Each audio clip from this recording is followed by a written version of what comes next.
اور مہنگائی صرف 10% سے بڑھے تو جا کے 2030 میں وہ وہاں پہنچیں گے جو 2021 میں اور 20 میں کھڑے ہوئے تھے. تو آپ نے اتنا لوگوں کو غربت میں ڈال دیا ہے, اتنی دسترس سے چیزیں دور کر دی ہیں, اتنی قوت خرید کم کر دی ہے کہ وہ اپوزیشن کی طرف یا عمران خان کی طرف وہ اس لیے دیکھ رہے ہیں کہ وہ حکومت سے پریشان ہیں, وہ مہنگائی سے پریشان ہیں, وہ بجلی کے بلوں سے پریشان ہیں, وہ ٹیکسوں سے پریشان ہیں. تو یہ ایک سیاسی معاملہ ہے. جہاں تک اپوزیشن کا تعلق ہے تو دیکھیں یہ جو جس طرح کی بینظیر بھٹو صاحبہ بھی اور ان کی پارٹی بھی عطاپ میں رہی ہے اور مسلم لیگ بھی عطاپ میں رہی ہے, لیکن جس قسم کا عطاپ جو آج پی ٹی آئی کے اوپر ہے, جو 1 لاکھ چھاپے پڑ چکے ہیں, یہ ہم نے کبھی بھی نہیں دیکھا ہے. لیکن ایٹ دا سیم ٹائم جس قسم کا ریاست سے لڑائی پی ٹی آئی نے کری ہے, جو 9 مئی کو کوشش انہوں نے کری ہیں, ویسی کوشش بھی کسی نے نہیں کری تھی. اس طرح کسی نے آرمی کو ٹیک آن نہیں کیا ہے جس طرح کہ پی ٹی آئی نے کیا ہے. تو دونوں طرف سے ذرا سی ادھر جو ہے وہ پاکستان میں یہ نئی تاریخ رقم کی جا رہی ہے. ہم کو جب بات کی ہے ہم سے محمود خان اچکزئی صاحب نے, اسد قیصر صاحب نے اور دیگر لیڈران نے, تو ہم نے ان سے بات کی ہے. ہمارا جو ان سے اتفاق ہے وہ یہاں تک ضرور ہے کہ آئین کی بالادستی ہونی چاہیے, اور ہم یہ بات سمجھتے ہیں کہ 26ویں آئینی ترمیم ہو گیا یا پیکا لا ہو گیا یا دیگر جو قوانین حکومت نے پاس کرے ہیں, یہ لوگوں کی ویلفیئر کے لیے نہیں کرے, صرف اپنی کرسی سنبھالنے کے لیے کیے ہیں. اور ملک کے اندر اگر آئین کی بالادستی نہیں ہوگی, حکمرانی اگر رول آف لا نہیں ہوگا, تو ملک آگے نہیں بڑھ سکتا. We understand that. سو ہم نے وہاں تک ان سے معاہدہ کرایا, لیکن we understand we also have reservations against P T I.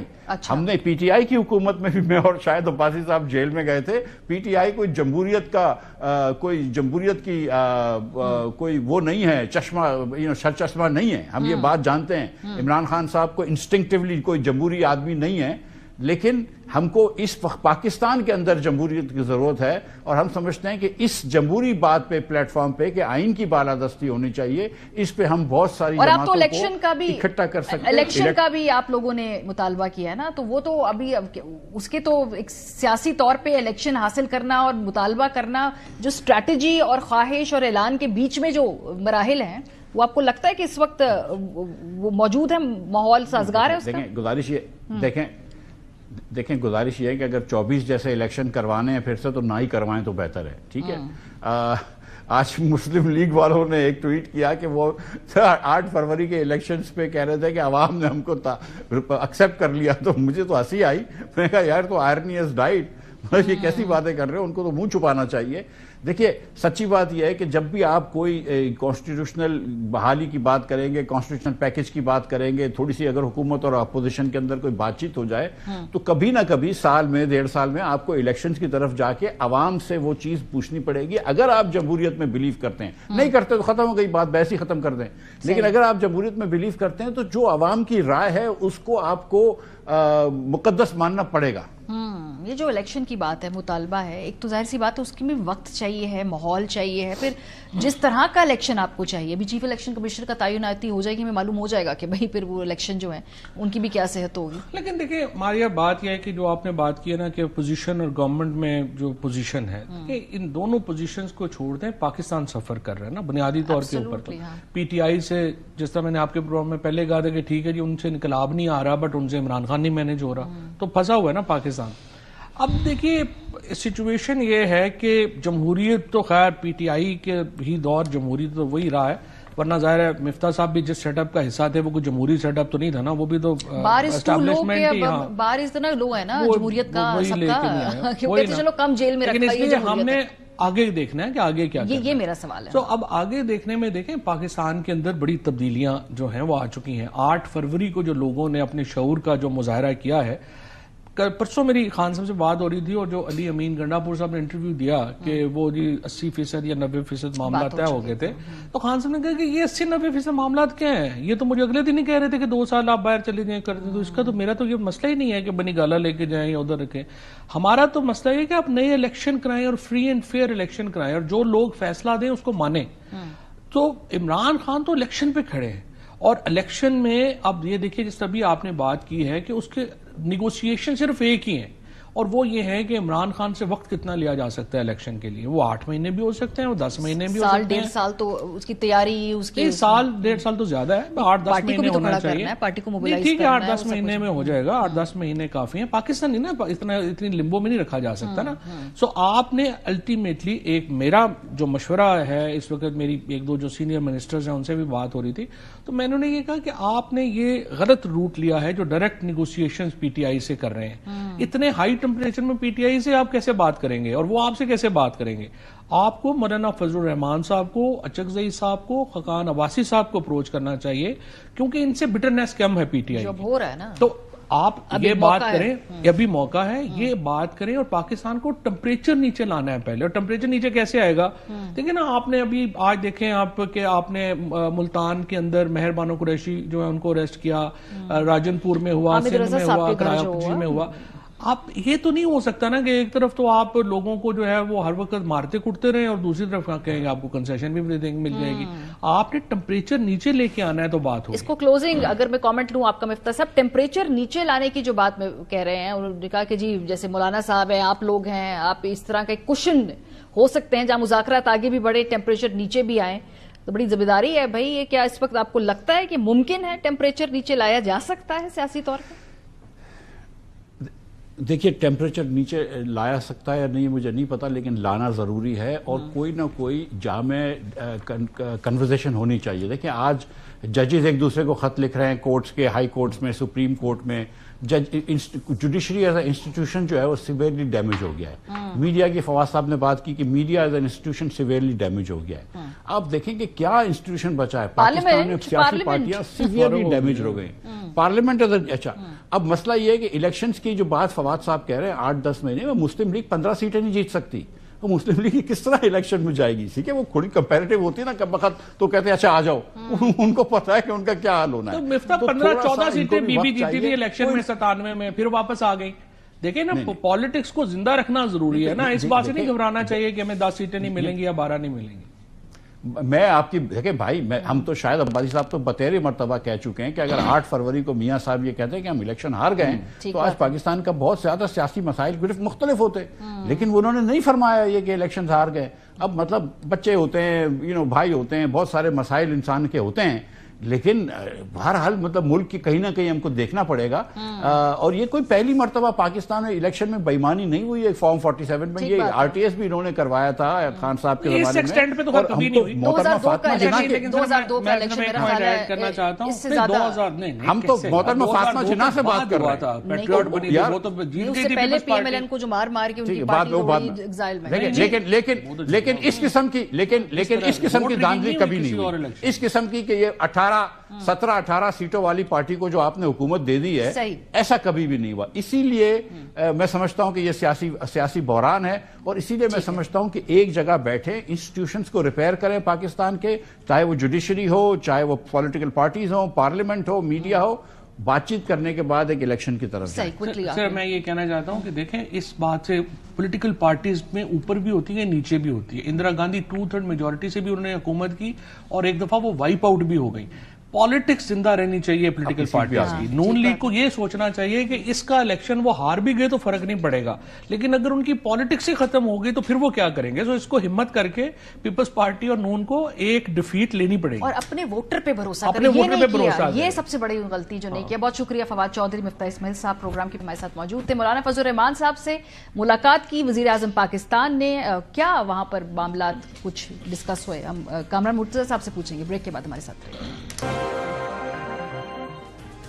Welcome back. مولانا فضل الرحمان صاحب کا بڑا کردار اہم ہو گیا ہے موجودہ سیاسی صورتحال کے اندر. اگر ہم دیکھیں تو پاکستان تحریک انصاف ایک اتحاد کی تشکیل جو دے رہی ہے, اس میں مولانا صاحب کے کردار کو وہ دیکھتی ہے کہ ان کے ساتھ ہونا چاہیے ہے.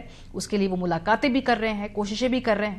یہ دیکھ کر بھاگم بھاگ حکومت بھی مولانا فضل الرحمان صاحب سے ملنے گئی, اور وزیر اعظم پاکستان شہباز شریف صاحب خود چلے گئے اچانک ان سے ملنے کے لیے, ایک گلدستہ بھی لے کر گئے.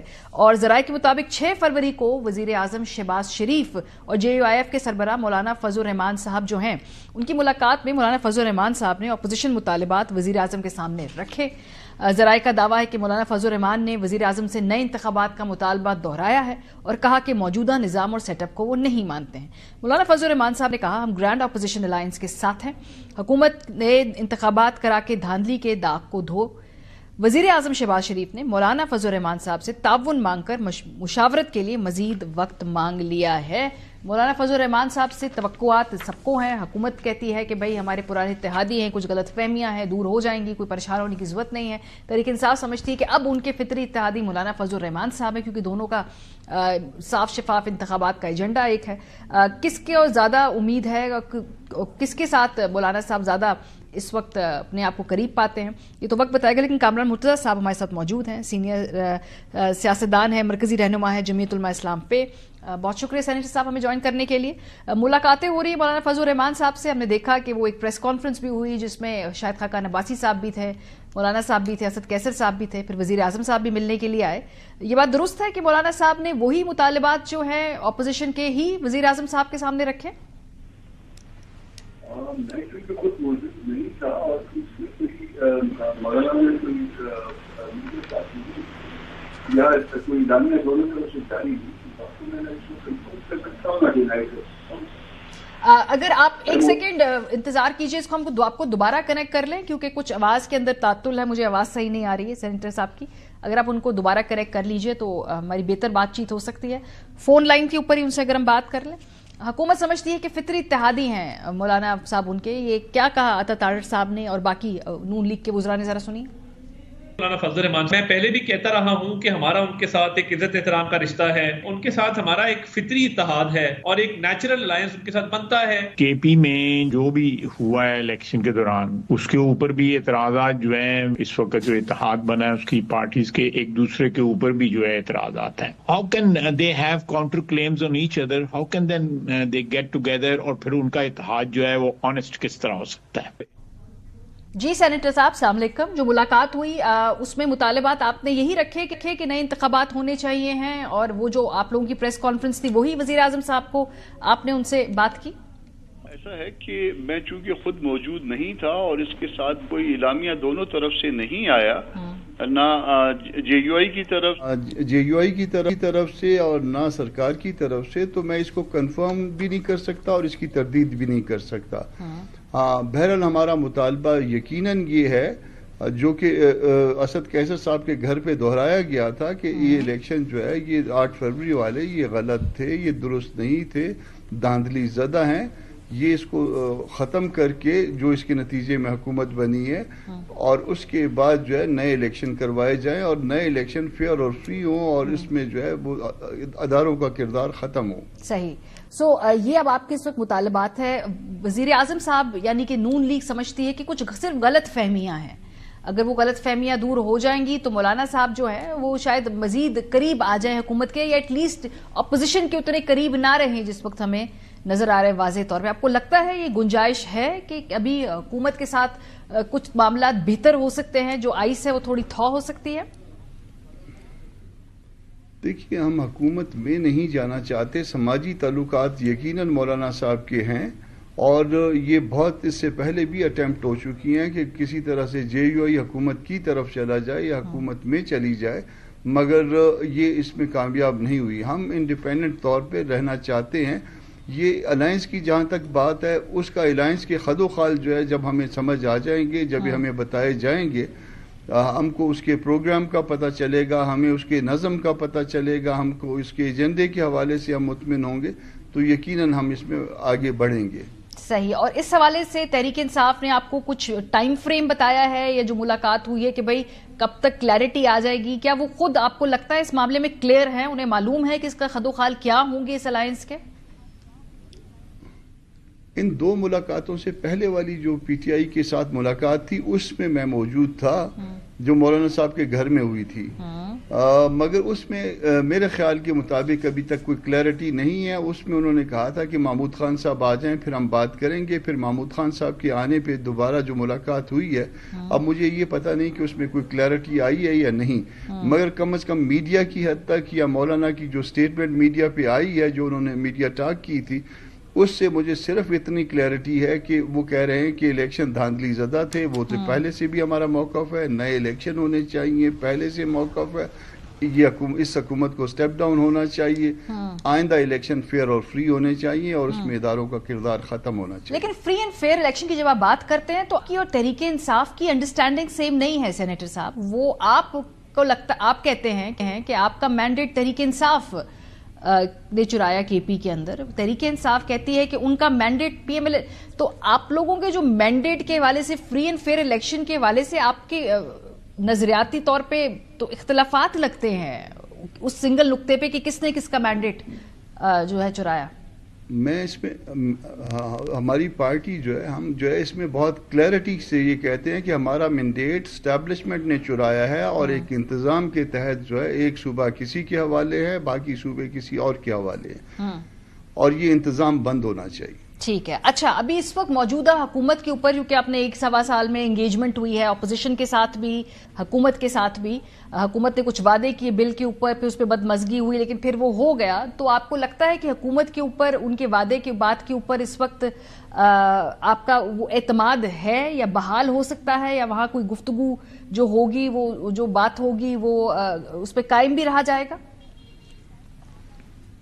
دیکھیے حکومتوں میں جو بھی ہو وہ ان کا ایک طریقہ ہوا کرتا ہے، وہ کسی کو جو ہے وہ ان کے مطالبات پورے نہیں کرتے، وہ قطرہ قطرہ کر کے وہ اس کو دیتے ہیں تاکہ وہ کوئی مرے بھی نہ اور زندہ بھی نہ ہو، کوئی ان سے مایوس بھی نہ ہو اور کوئی ان سے خوش بھی نہ رہے۔